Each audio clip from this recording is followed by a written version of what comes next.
दोस्तों नमस्कार, स्वागत है आप सभी का मेरे YouTube चैनल के आर हिंदी कहानियां में।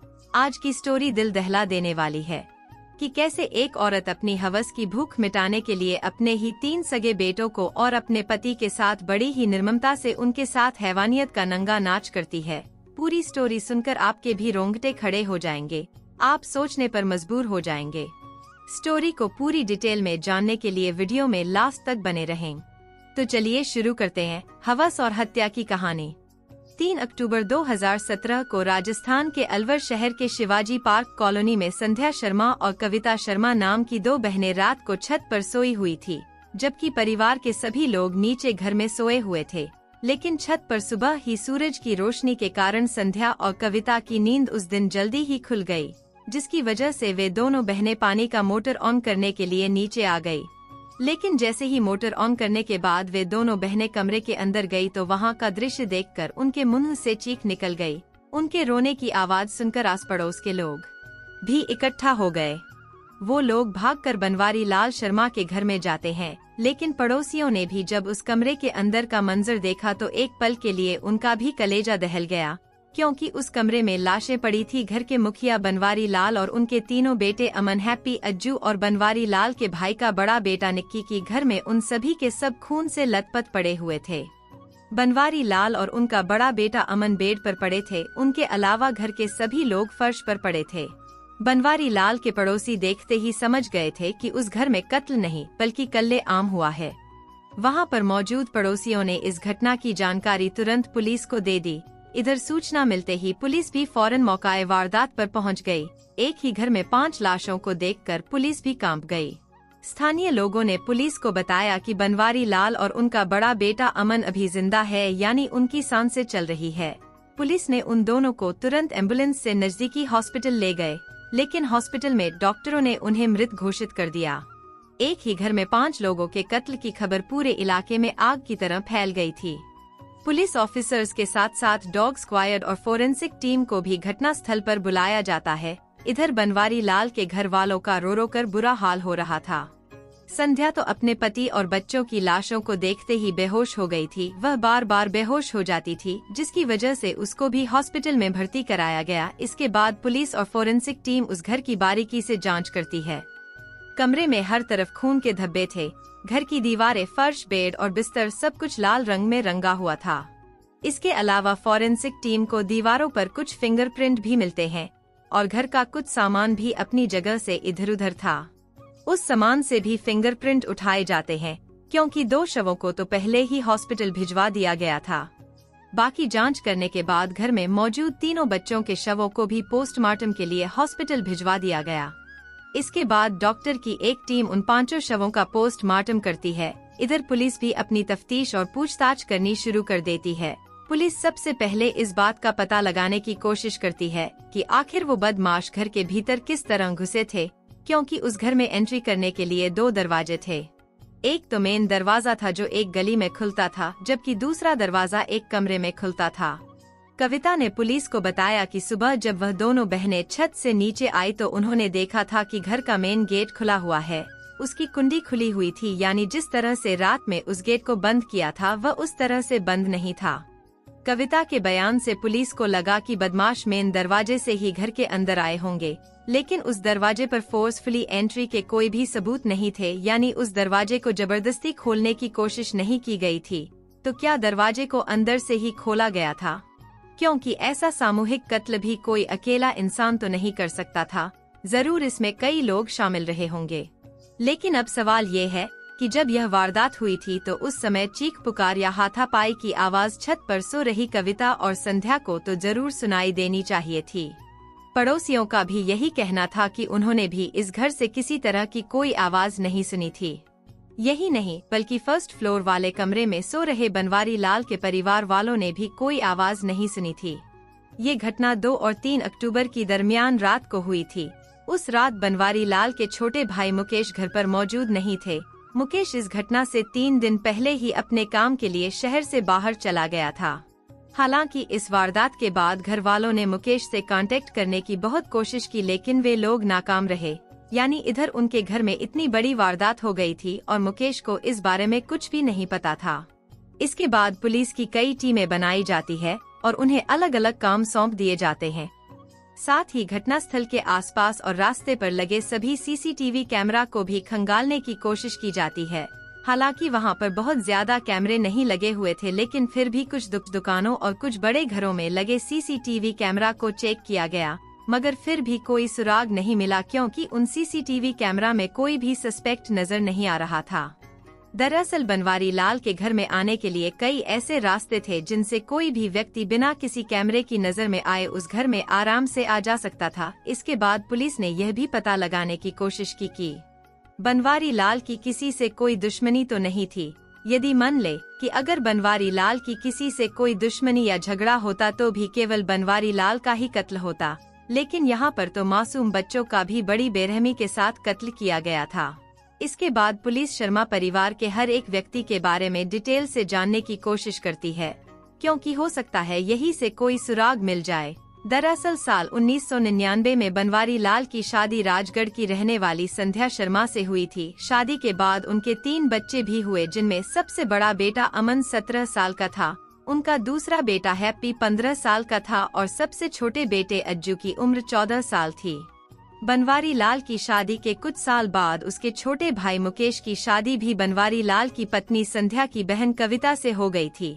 मुकेश और कविता के भी 2 बच्चे थे। उनका बड़ा बेटा निक्की 12 साल का था, जबकि उनका छोटा बेटा विनय मानसिक रूप से बीमार था, यानी उसकी मानसिक स्थिति ठीक नहीं थी। ये पूरा परिवार पहले तो अपनी पुश्तैनी मकान में अलवर जिले में कठुमर तहसील के गारू गांव में रहता था, लेकिन इस घटना से करीब 14 साल पहले बनवारी लाल का पूरा परिवार काम के सिलसिले में शिवाजी पार्क में आ गया था। गांव में उनका पुश्तैनी मकान था, उनके पास थोड़ी बहुत जमीन भी थी। उन सब की देखभाल बनवारी लाल के चाचा का परिवार करता था। लेकिन जब बनवारी लाल ने अपने चचेरे भाइयों से जमीन का बंटवारा करने को कहा तो वे लोग बहाने करने लगे, जिसकी वजह से जमीन के बंटवारे को लेकर बनवारी लाल का अपने चाचा से जमीनी विवाद शुरू हो गया था। मामला इतना ज्यादा बिगड़ गया था कि बात मारपीट तक आ गई थी, लेकिन फिर गांव वालों ने उन दोनों परिवारों के बीच सुलह करा दी थी। ये बात इस घटना से करीब 3 या 4 साल पहले की थी, लेकिन जब 5 लोगों का कत्ल हुआ तो अचानक लोगों को ये बात याद आ गई थी, जिसकी वजह से पुलिस की जांच भी अब जमीनी विवाद की तरफ ही घूम गई थी। इस बात की पुष्टि करने के लिए पुलिस हॉस्पिटल में एडमिट बनवारी लाल की पत्नी संध्या से भी पूछताछ करती है। पूछताछ के दौरान संध्या ने भी यही कहा कि इस कत्ल के पीछे उसके पति के खानदान के लोग ही शामिल रहे होंगे, क्योंकि पहले भी उन्होंने जमीन को लेकर मारपीट की थी। अभी यह सारी चीज चल ही रही थी, तभी किसी रिश्तेदार का ध्यान बनवारी लाल की स्कूटी पर गया। दरअसल बड़े बेटे अमन को 10th का एग्जाम पास करने पर बनवारी लाल ने उसे एक स्कूटी खरीद कर दी थी, लेकिन अब वह स्कूटी घर पर नहीं थी। आस पड़ोस के लोगों से भी स्कूटी के बारे में पूछा जाता है, लेकिन किसी ने भी उस स्कूटी को वहां पर नहीं देखा था, और जब हर जगह ढूंढने पर भी वह स्कूटी नहीं मिली तो पुलिस ने अनुमान लगाया कि शायद कातिल ही स्कूटी को लेकर फरार हो गए होंगे। इधर पोस्टमार्टम करने के बाद घटना वाले दिन यानी 3 अक्टूबर की शाम को ही 5 शव परिजनों को सौंप दिए गए। अभी तक पोस्टमार्टम रिपोर्ट तो नहीं आई थी, लेकिन पोस्टमार्टम करने वाले डॉक्टरों ने पुलिस को बताया था कि उन्हें लगता है कातिलों की इस परिवार से बहुत गहरी दुश्मनी रही होगी, जिस कारण बड़ी ही बेरहमी से उन सभी का कत्ल किया गया था। कत्ल करने के लिए किसी 2 धारी चाकू जैसे हथियार का इस्तेमाल किया गया था, जिसके वार से हड्डियां तक टूट गई थी। उन सभी के गले पर कट के निशान भी पाए गए थे। इसके अलावा पेट और दिल पर भी कई बार किए गए थे। साथ ही पोस्टमार्टम करने वाले डॉक्टरों ने पुलिस को बताया था कि उन 5 लोगों में से 4 लोगों को कोई नशीली चीज खिलाई गई थी, क्योंकि उन 4 लोगों के शरीर पर रेसिस्ट करने की कोई भी निशान नहीं थे और न ही वारदात के समय उनमें से किसी ने कातिलों का विरोध किया था। उनमें से केवल बनवारी लाल का बड़ा बेटा अमन ही ऐसा था जिसकी बाह पर चाकू के कई निशान मिले थे, जिससे लग रहा था कि उसने ही कातिलों का विरोध किया होगा, यानी अमन के अलावा बाकी सभी को बेहोशी की हालत में ही कत्ल किया गया था। जांच के दौरान घर वालों ने पुलिस को बताया कि घटना वाली रात को सभी लोग जल्दी सो गए थे और उन्हें उस रात नींद भी बहुत गहरी आई थी। शायद यही वजह थी कि उस रात किसी ने भी घर में कोई शोर नहीं सुना था। इधर पुलिस सोच रही थी कि पूरे परिवार को एक साथ इतनी गहरी नींद कैसे आ सकती है। कहीं ऐसा तो नहीं था कि उस पूरे परिवार को ही नशीली चीज खिलाई गई हो। घर में पिछली रात की कुछ रोटियां और सब्जी वगैरह बची हुई थी। पुलिस ने उनको भी जांच करने के लिए लैब में भिजवा दिया, क्योंकि अब पुलिस को शक होने लगा था कि कहीं न कहीं इस वारदात के पीछे घर के ही किसी व्यक्ति का हाथ हो सकता है, क्योंकि घर का मेन दरवाजा भी भीतर से ही खोला गया था। इधर पुलिस की एक टीम ने बनवारी लाल के बेटे अमन की स्कूटी को भी तलाश करना शुरू कर दिया था। इसी दौरान किसी ने पुलिस को खबर दी कि रेलवे स्टेशन के पास मंडी मोड़ पर एक लावारिस स्कूटी खड़ी है। जानकारी मिलते ही पुलिस ने उस स्कूटी को कब्जे में ले लिया। उन्होंने बनवारी लाल के घर वालों को दिखाया। उन्होंने देखते ही उसकी पहचान कर ली। वो स्कूटी बनवारी लाल की ही थी। उस स्कूटी पर भी खून के कुछ धब्बे पाए गए थे। उसके हैंडल पर भी खून के निशान थे। इसके बाद पुलिस मंडी मोड़ पर लगे सभी सीसीटीवी कैमरा को खंगालना शुरू करती है और ये पता लगाने की कोशिश करती है कि आखिर स्कूटी को यहाँ पर किसने पार्क किया था। आखिरकार पुलिस को एक सीसीटीवी फुटेज में 2 और 3 अक्टूबर की रात 1:48 पर 2 लोग स्कूटी से आते हुए दिखाई देते हैं। उनमें से एक व्यक्ति मंडी मोड़ पर ही उतर जाता है। वहाँ पर लगी पानी की टंकी में उस व्यक्ति ने अपने हाथ पैर और मुंह धोया, जबकि दूसरा व्यक्ति उस स्कूटी को एक दीवार के पीछे ले जाकर लावारिस हालत में छोड़ देता है। इसके बाद वह दूसरा व्यक्ति भी पानी की टंकी के पास आता है। उसने भी अपने हाथ पैर धोए और फिर वे दोनों वहां से फरार हो गए। रात में अंधेरा होने की वजह से उनका चेहरा साफ दिखाई नहीं दे रहा था, लेकिन स्कूटी पर जो फिंगरप्रिंट्स पाए गए थे वो तीनों ही फिंगरप्रिंट्स मौकाए वारदात पर जो फिंगरप्रिंट मिले थे उनसे मैच हो गए थे। लेकिन वारदात वाली जगह पर एक और चौथे व्यक्ति के फिंगरप्रिंट भी थे जो किसी से भी मैच नहीं हुए थे।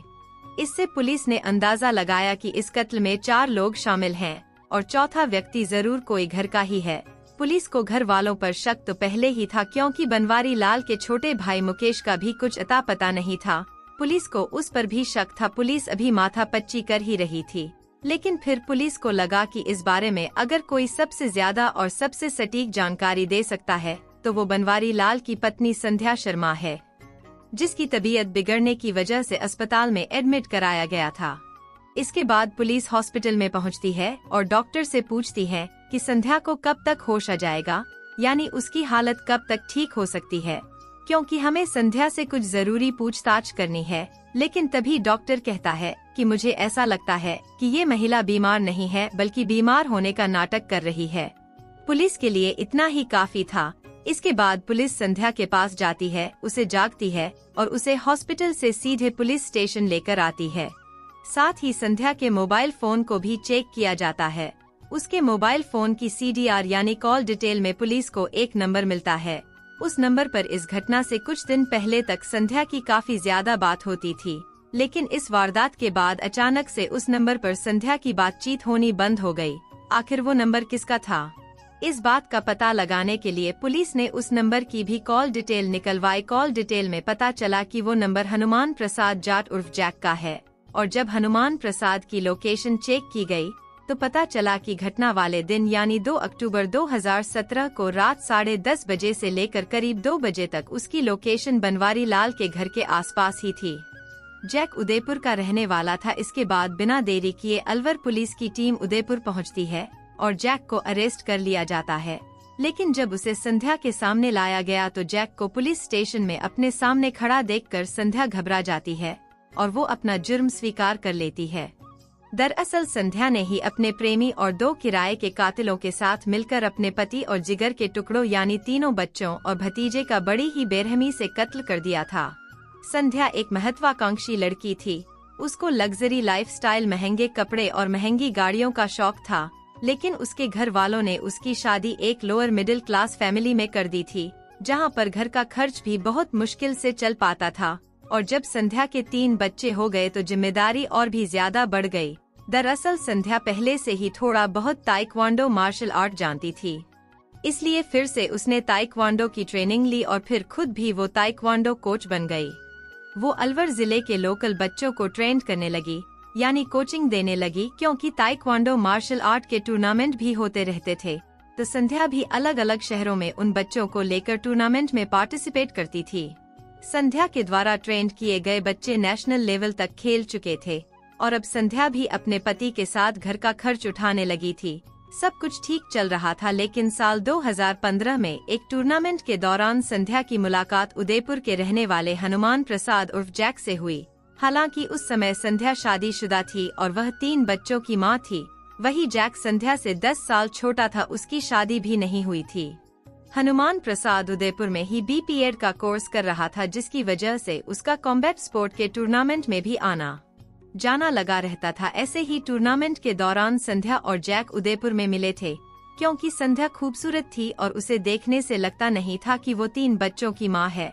खैर, इस मुलाकात के बाद उन दोनों में दोस्ती हो जाती है और ये दोस्ती धीरे धीरे प्यार में बदल जाती है।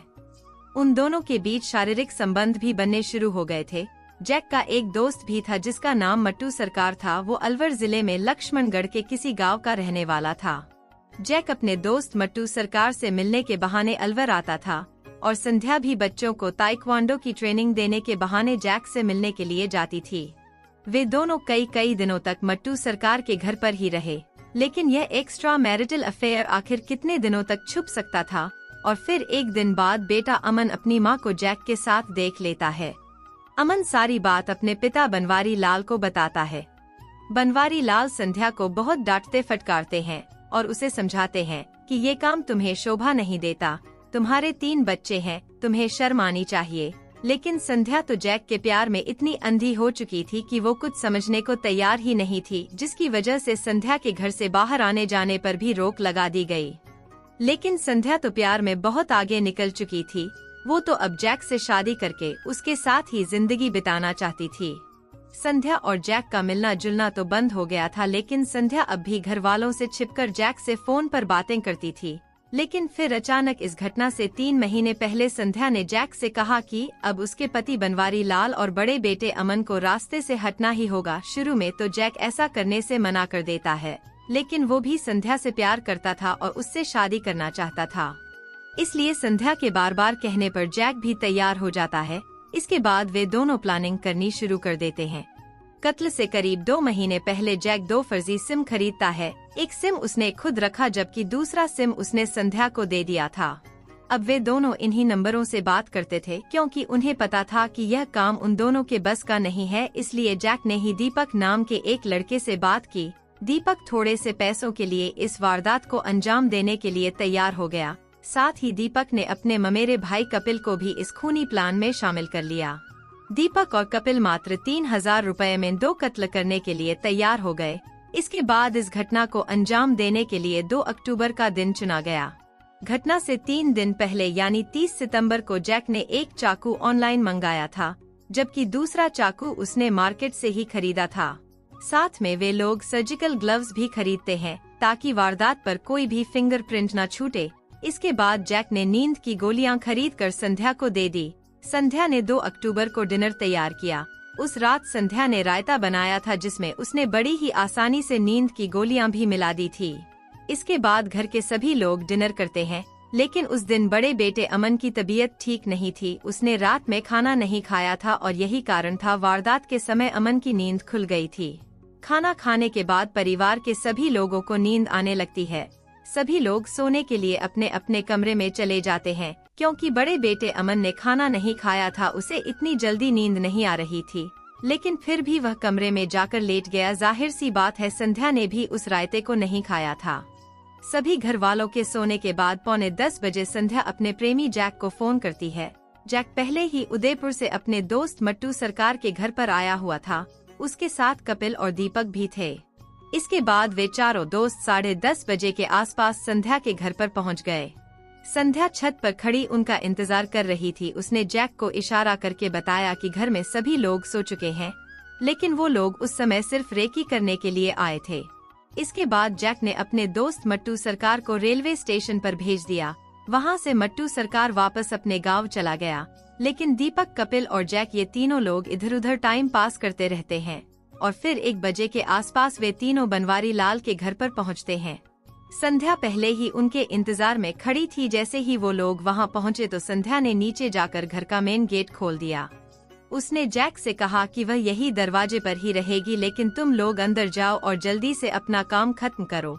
इसके बाद जैक और उसके साथी वहीं गए, जहां पर बनवारी लाल और उसका बड़ा बेटा अमन सो रहे थे। वे दोनों बेड पर सो रहे थे, जबकि 3 बच्चे हैप्पी, अज्जू और निक्की नीचे फर्श पर सोए हुए थे।